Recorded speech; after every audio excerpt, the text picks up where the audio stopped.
Ha ha ha, A's. We win, you lose. Ah. Um, I guess we have to be happy because the losing streak's over and they didn't get swept. But it's brutal to think where we are right now. That like a 2-1 eke it out win over the A's is something to celebrate. Yeah, not good, man. Absolutely not good. That's all I Not can say. good, but they won. And at the end of the day, it counts the same as if they would have beat them 11-1, at least in the record book, maybe not in your hearts. A series done. Kind of a forgettable series, but some important storylines to cover and some MVPs to hand out. Bones had a really good hype train pick. So we're going to talk about that. Also, we're getting closer and closer, and everyone's talking about it. So let's revisit some guys we want to trade for. We might give you some similar guys. We might give you some new guys. And if you weren't with us earlier, then they're all going to be new guys. Plus, going to Seattle, one of the most fun away series that the Blue Jays play all season. All that's coming up on Locked On Blue Jays right now. You are Locked On Blue Jays, your daily Toronto Blue Jays podcast. Part of the Locked On Podcast Network, your team every day. Hello and welcome to Locked On Blue Jays, your Thursday, July 7th edition. He's Matt Bonaparte. I'm Ben Shulman. Appreciate you making us your first listen every day. Check us out on that email down below, lockedonbluejaysreal@gmail.com. We want to hear from you. We want that email account to keep growing. Check us out on Twitter @LockedOnJays. We also appreciate the YouTube comments that we've been getting. Always like to hear your guys' opinions, even if you're like, hey, those guys are weird. We're into it. We want to hear it. Yeah, make sure to stay in communication with us. You can leave us a like or a rating if you think we're doing a good job, and maybe a comment on Apple Podcasts too. Why not? But let's get into this Oakland Athletics series that is wrapped up. The Blue Jays lose the series. It's not a crazy depressing day because at least they broke. We're recording on Wednesday, obviously. At least they broke the losing streak. They had lost 5 in a row, but they win one. They're back 7 games above 500 off the 2-1 win on Wednesday afternoon. And it's time for our storylines and our MVPs. Bones, I'll kick it to you first for your storyline. What are you thinking? Storyline here is you look back at this series, you lost 2 to the A's, all right? It's not very good. My advice to you, Blue Jays, throw this out, all right? Out of sight, out of mind. Nobody should be thinking about this A's series, okay? Throw it right out. You should instead be looking ahead. You've got 2 opportunities, 2 4-game sets coming up against bad teams. First one against the Mariners, and there's 2 games against the Phillies. They're a good team. And then you get 4 games against the Phillies, aren't great. You get 4 games against the Royals right after that. So you've got 8 games here against not great opponents. You've already beat up on the Royals this year and the Mariners for that matter. Go ahead, do yourself a favor, and just smoke these teams and make everybody forget about this bad A's series. Let's take you back earlier this season to May, where the Jays lost 5 straight games. And then a couple weeks later, went on an 8-game win streak, and everybody forgot about that 5-game skid. Do that again. All right. You just lost 5 straight games. This could have been the 6th one, almost was. Ramon Laureano was trying to make it. And then Bo Bichette and Matt Chapman pulled through. So go ahead, do yourself a favor, make sure everybody forgets about this series. Yeah, I totally agree. I mean, it's obviously, we could sit here and say, oh, they just stunk over those 5 games. But it's baseball, and the beauty of it is that every day you can kind of write a new page in the story of the season. You get 162 different narratives to write that make up your season. And this is a young team. I do think with all the hype around, like, are the Blue Jays going to make a World Series? Are the Blue Jays going for a pennant? Have made people forgot how many like young 20-year-olds are still being relied upon. And that's good and bad a lot of the time. I think they're streaky a little bit because of it, because it takes years and years to become a consistent player, even if you're really good. So who knows? Maybe this is the start of something big. You never know which win starts the streak. If they can make it this one, that would be awesome. Even if it's not an 8-game win streak, if you win 4 out of 5, 5 out of 7, stuff like that, that starts to get you sitting kind of pretty. So Not the worst thing in the world to end a 5-game losing streak and still be 7 games over 500. It's not great, but it could be worse. You could be out of a playoff spot. Instead, you're still in one. So totally agree. Appreciate optimistic bones. Always nice to see optimistic bones. My storyline is going to be pessimistic Ben with a little role reversal. Not that you're always pessimistic, but you're kind of the reality check to me a lot of the time. Mine is going to be a lot of talk about the pitching in this series, and I get it. Manoah had one of his worst starts of the year. Kikuchi did what he's been doing for a month. But the biggest concern from this series is not the pitching as a whole, at least. Starting pitching, maybe, but not the pitching as a whole. It's the hitting. They scored 6 runs in 3 games against bad pitching. They didn't face Montas, who hopefully is okay. I think his MRI came back today. I didn't see what happened. Not against Montas, not against Blackburn. They barely even scored against starting pitching for Oakland in this series. And it's not like they got a star-studded bullpen either. They really have just done almost nothing right over the last month and a half. And now they've put together, honestly, one of their best series of the season. The Blue Jays typically killed the AL West and scored a lot of runs while doing it this year. But they just did not hit the ball and score runs the way they needed to pick up wins in Oakland. No, they did not. Montas, by the way, getting a cortisone shot. He's going to miss his start, but I think he'll be good after that. Nice. Yeah, they were bad. Bats were bad. There was one bat that was good. That's my MVP. You called me out yesterday for knocking my hype train that was Matt Chapman. It's fair. I'm still going to go ahead and take credit for some Bonestradamus here and say I called it. The man, he had a home run today. He was fantastic in the, what is that now, a Tuesday game. The guy was great this series. One of the only, or actually not the Tuesday game. He was great in the Monday game. Oh, Monday game. Okay, yeah. He played really well this series against the former club. So I want to take credit. Go out there and say Matt Chapman was a dog. That's my boy, Pegasus. People forget that's his nickname. Pegasus. We talked before this episode. I'm okay with you taking the credit. I wanted you to acknowledge yesterday that you hedged, but now that that's been acknowledged and you accepted it, you did still pick the guy who was best this series to be your hype train. My hype train was not good. Kevin Biggio went 1 for 10. I will say my scary was good, Cole Irvin, and your scary wasn't great. So together we had a really good week, and we're a team, and so we're going to take that as a win. My MVP, Chapman obviously was the best player in the series, but I'm going to go MVP Bo. He hits the home run that does win them the third game. If he doesn't hit that home run, even with Chapman's play, they could very well lose it. So it's been a couple times this year where they've really needed a big swing at a Bo, and he's come up pretty consistently now with that hit when they needed him to. Not like he had a bad series anyway.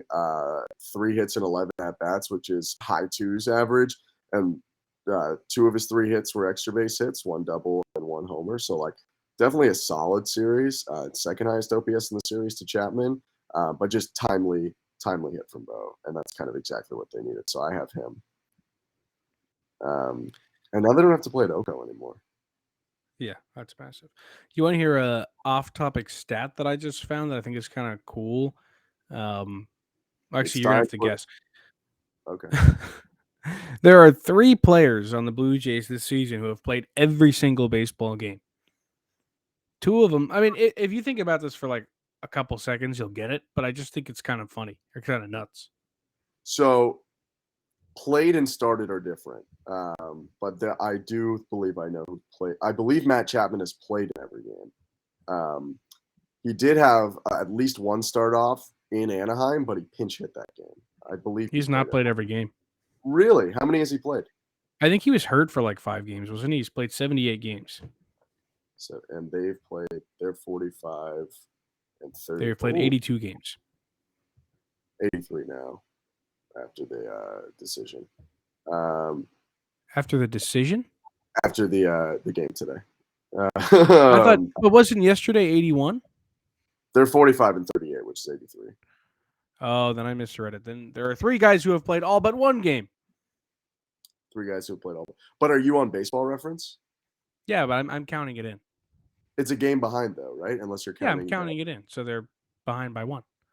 Okay, Vlad, Vlad's 1. Bo. Bo's 2. Now, who's the next one? The third one, I feel like, if anything, is the tricky one. It is the tricky one. There's 2 guys I'm debating between, so I'll verbalize that.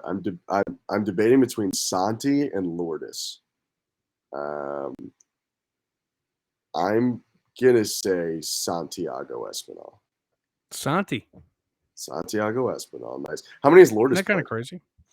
Lourdes has played 74 after today. Okay, that's pretty good. Yeah, they are like, I mean, the Yankees aren't doing it as much this year, but they're like the anti-Yankees. Like, I think Vlad has not started in like 3 of the last 300-something games. Like, Yeah, he he plays just a lot. plays every single day. And I believe Bo played 161 last year. Vlad played 161 last year, and Bo played 159 last year. Okay, like that's ridiculous still, though. No, Yeah, it's a people lot just of baseball. don't that much anymore. But when you have 20-year-olds, you may as well do that. Yeah. Like, Why you want to not? run them around, but at the same time, they're 24 and 23 years old. Like, you may as well put them out there every day. Their bodies can take it. But anything else on the Angels series yet? Or Angels? Oakland No, series I yet? just preliminary overlaid you, though. Okay, cool. Well, then it means that's time to talk about my dogs over at BlueNile.com.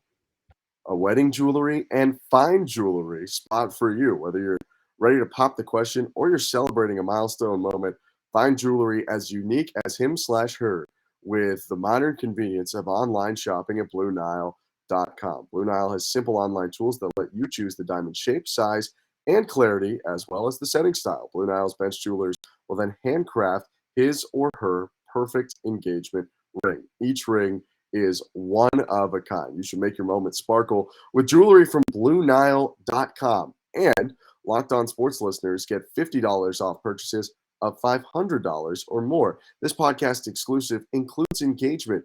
Use code Locked On. That's code Locked On Plus. Every order is insured, ships free, and arrives in discreet packaging that won't give away what's inside. Shop stress-free and find your forever piece. Go to BlueNile.com today. All right, it's time to talk trade deadline potential acquisitions. Ben and I each have 2 guys that we think Toronto should acquire before July 31st hits. I'm going to go first.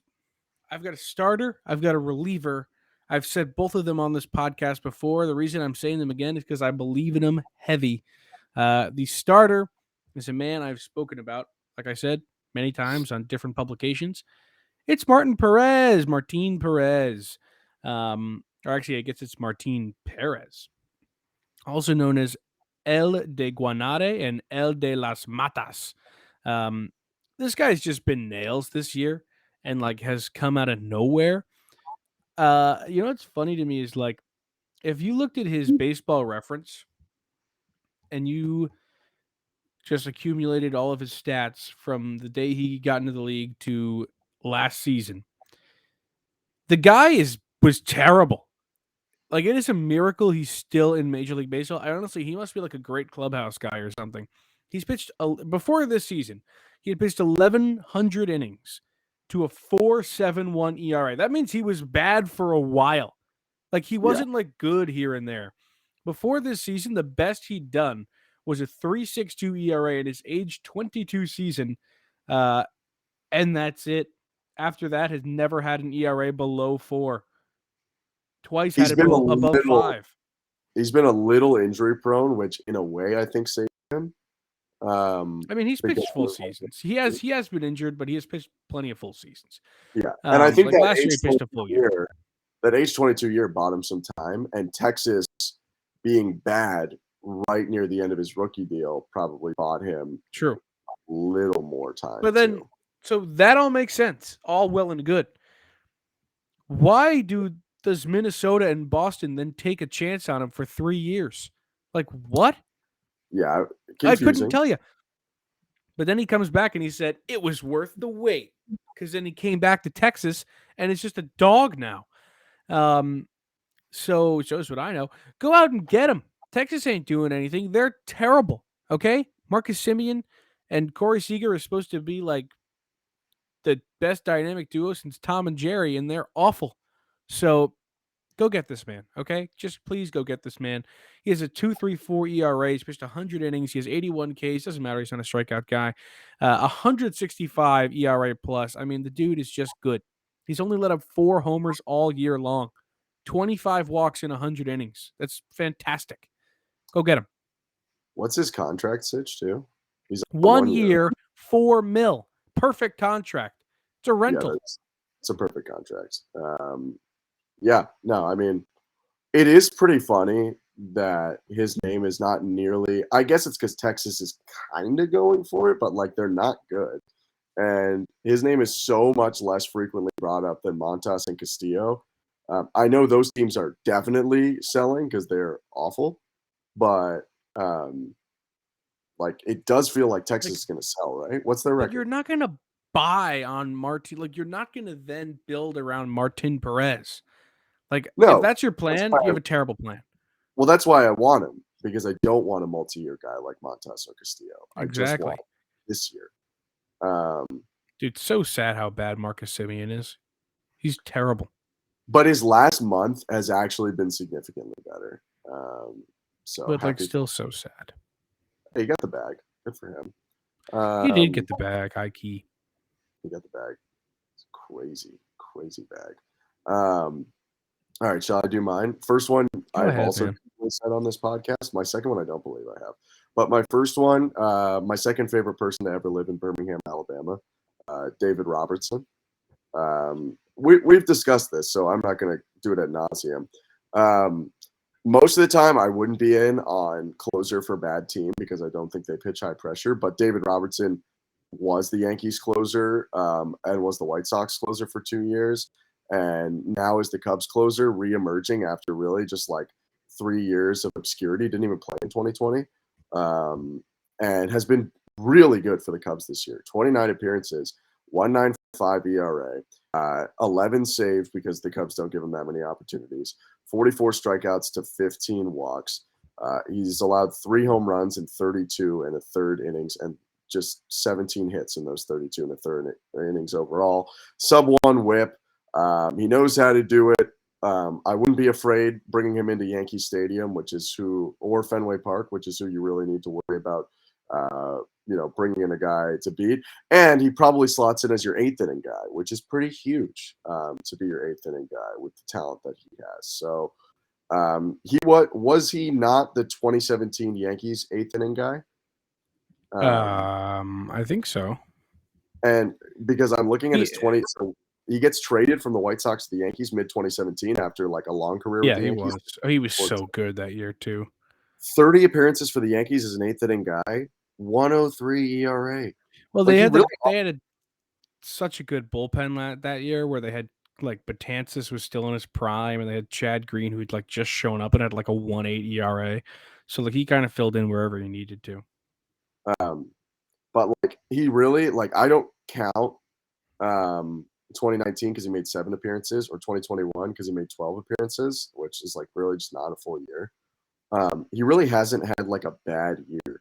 Like maybe his rookie season, but he pitched 30 innings and he was a rookie.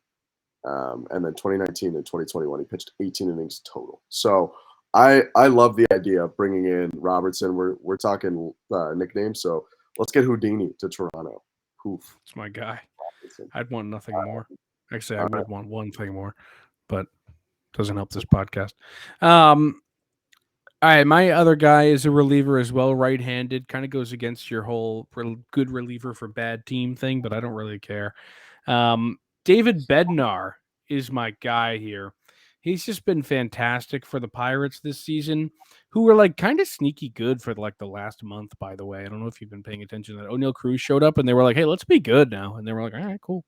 He's not actually even that good if you go look at his numbers now. But my guy, Jack Sawinski, is popping the ball. Yeah, that guy is. Sawinski's really good.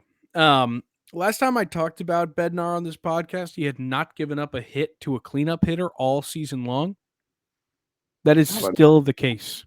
Let's go. He still has not given up a single hit to one cleanup hitter. Isn't that like kind of bonkers? Like not one guy has gotten to him. And it's not even that he's walked 4 of them now.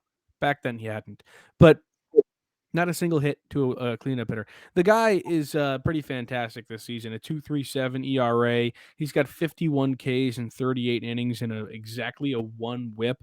I love him. He needs to be a Toronto Blue Jay like ASAP. I'm into it. The only reservation I have, I meant to mention Robertson also on a 1-year deal for I believe $2.5 million. So it's like fantastic.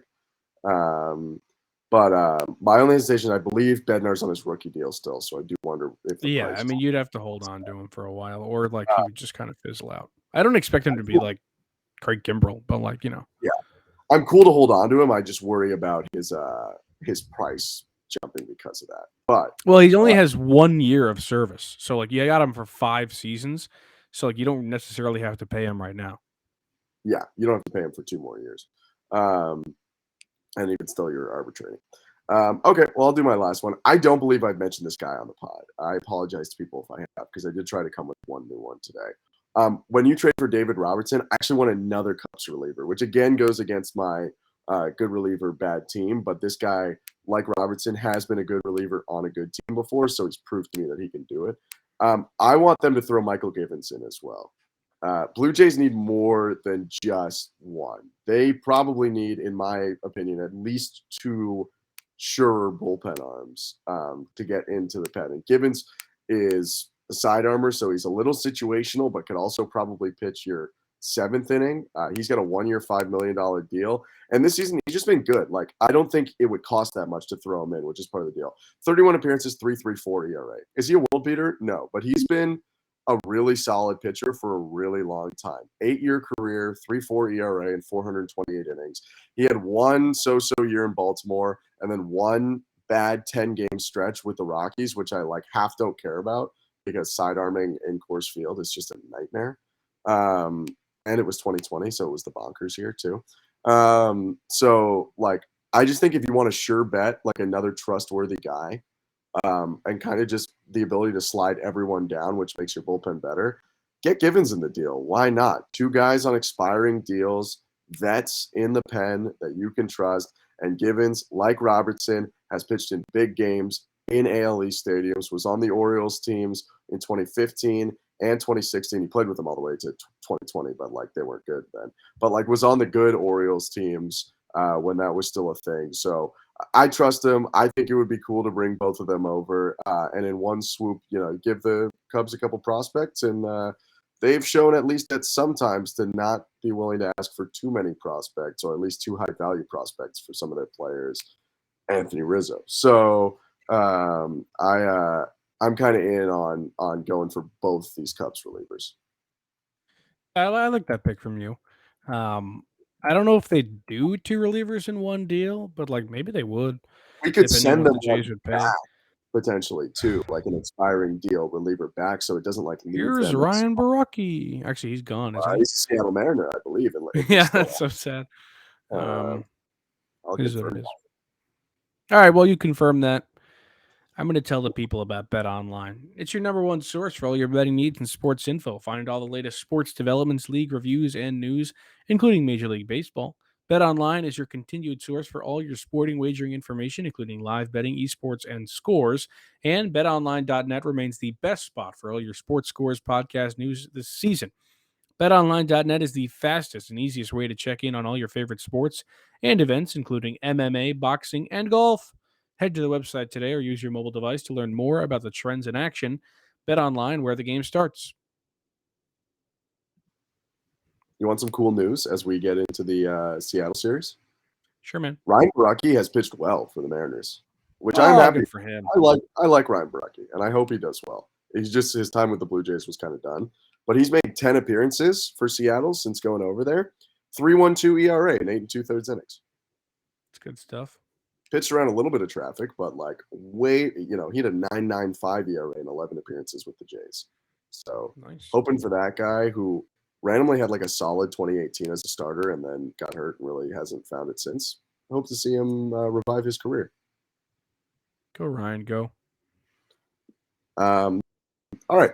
Time for our hype trains and our scaries here on your Thursday episode. You want to start scary or hype train? I'll start scary. Okay. You want to go first or me?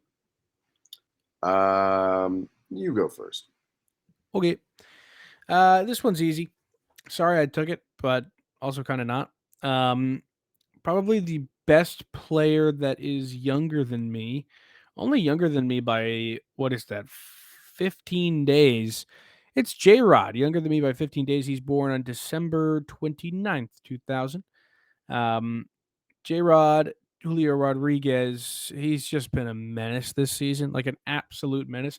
One of those guys where a lot of people were like, this guy's going to be fantastic. But like they kind of say that about a lot of guys. So you're like, nah, that guy's going to be fine. And then he actually was fantastic. He's 6'3". He's 228 pounds, which funnily enough is the exact height and weight as A-Rod in his prime. He's played 82 games this season. That is the most of anybody in baseball, or I guess 83 after today. 21 stolen bases, leads the AL. And he just flat out slugs. 277 average, and 823 OPS, 15 homers, 43 RBIs. He just does it all. He's very fast. He hits the ball hard. The Jays have seen him already. He's also 21 years old. Like, that's so nonsensical. Doesn't make any sense, but good for J-Rod. He's just the man. He is. He's their dude. They made a lot of acquisitions this year, and most of them have not worked out, although Jesse Winker is better recently, and I like him, so I'm happy about that. But he has definitely been, he's been a surprise. Like, I think people thought he would be good, but he's been a huge surprise still. So I like that from you. He's definitely the scariest hitter, which is why I'm just going to abandon the hitters and go over to the pitching side. If Ty France were healthy, he's still hurt. So if he were healthy, I'd be fully in on Ty France potentially. But I'm going to go with our old friend, Robert Ray. Robbie Ray's first appearance versus the Blue Jays is scheduled for this series because he didn't travel to Toronto for the reason that we don't say that everyone doesn't travel to Toronto for. Bad start to the year. Coming off of Cy Young, definitely did not have his best start to the season after getting that contract. He has absolutely settled down recently, though. Mediocre competition, I will say, but he's got a 3.62 ERA now. And if you isolate his last 5 starts, so June 12th until now, almost a month, in those 5 starts, he has gone 7 innings 3 times, 6 2/3 once, and 6 in the other. He's only allowed 3 earned runs, 3 runs in general over that stretch, for an ERA of 0.8. Opponents are hitting 133 with a near 400 OPS against him. Let me see. Oh, I can't get you that whip. I thought I could get that whip, but I can't get you that whip. It's good though. He's walked a couple guys, but he hasn't given up more than 4 hits in any of those appearances, and he's done at least 6 in all of them, coming off a 12 strikeout performance against the Oakland A's, who are apparently tough to beat. I think Robbie could be an annoying reunion for the Blue Jays, a guy who's knocked his ERA down by an entire run in the last month. Good for Robbie. He wears like wildly like 3 sizes too small of pants, though. He's got to figure that out. If I had those boots, I might also. It's got to be uncomfortable, right? Like, I kind of think it might be like the Adrian Peterson thing, where like he like ties his cleats too tight or something. But like, I don't know. That can't be comfortable, man. No, it's definitely not that comfortable. But it is what it is. It is what it is. All right, my guy. He is. All right, maybe I can. Off the statistics, can you guess him, Ben? Sure. This season, he's hit 12 home runs. His slugging is a .420 slugging percentage. Against the Seattle Mariners in his career, he's hit .318, 4 homers, 10 RBI. Matt Chapman has 12 home runs this year. It's Bobichette. Oh. Does Matt Chapman he's got 13 now. So he's got 13 now. Okay. I'm brutal. It's Bobichette. He's that dude. 6 games at Seattle in his career, and in them he was pretty good. A .333 average, a .913 OPS, a homer, 3 ribbies, scored 6 runs at Safeco, T-Mobile, whatever you want to call it. Bo's that dude, and he's going to continue to be that dude. That home run he hit against the A's in that last game, that's going to carry over. He heard my message about pushing this A's series out of sight and just smoking the next 10 games. Bo's going to do it. I'm into it. Also, Matt Chapman also now has 13 home runs. I also didn't factor in because I just went to check. He had 12. Now he has 13. Oh, no. I thought you might be going the AL West guy route. That's the route that I am going. I'm going to go with George Springer in this series. George, for his career, a very good hitter against the Seattle Mariners. Now, obviously, to a certain extent, this has to do with frequency of playing them. But in his career, he has, quick math, 41 extra base hits against the Mariners in 104 games, 22 homers, in 826 OPS, which is pretty solid. And then you go to Safeco, which isn't necessarily an easy park to hit the ball out at all. So his 12 homers there impressed me too. I like George to bring that AL West experience to Seattle. This will be the first true time that he gets to see, that road Blue Jays crowd in Seattle. So that'll be a lot of fun. And honestly, my true hype train is the Blue Jays away crowd. True. You're going to make it a home series. That'd be big. Yeah, I'm excited for that. I mean, I thought the Mariners might be good this year, and so that might stop Blue Jays fans from packing it so much if Mariners fans pack it a lot. But the Mariners know, and I believe the tickets, I don't know this for a fact, I believe the tickets get more expensive when the Blue Jays are there because they know the demand is really high. Because a lot of West Coast Blue Jays fans make the trip. Yeah, they bump it up from $1 to $3. Hey, that's that was like a shot. $4.50 Canadian. All right. Anything else on that series, or shall we wrap this baby up? I think we got to wrap this baby up, man. All right. Well, with that, we say thanks so much for making Locked On Blue Jays your first listen every day. Can you give me the ticker, Bones? Yeah. Can you also, for the listeners right now, if you made it this far in the episode, can you type in the comments Logitech? Type it in the comments if you made it this far. All right. Type Logitech in the comments if you made it this far, and actually comment it. Also, email us lockedonbluejaysreal@gmail.com, REAL, lockedonbluejaysreal. We are going to, react to this first Mariners game and talk about, Casey Lawrence in the future starting pitching when we come back. But for now, make your second listen Locked On MLB Prospects. Host Lindsey Crosby is a prospect encyclopedia.